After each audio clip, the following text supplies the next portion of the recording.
When planning for a personal loan, understanding the lender's criteria is an essential first step. For a Westpac personal loan, there are several key eligibility requirements to meet. To start, you must be an adult, which means being 18 years of age or older. Your residency status in Australia also matters. You need to be either an Australian or New Zealand citizen or hold permanent residency in Australia. Certain acceptable visas, including those for non-residents or migrants, are also considered, provided they have a minimum of 1 year remaining before expiry.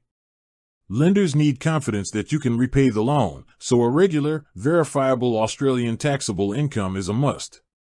This income, along with your financial history, is assessed. They will look at your existing debts, expenses, and overall financial stability to ensure the repayments are manageable for you. Finally, you must have a fixed, verifiable residential address within Australia. Meeting these core requirements will determine if you qualify to apply. Remember that while these are the starting points, all applications are subject to Westpac's comprehensive lending criteria once submitted. Getting these elements in order helps smooth the application process.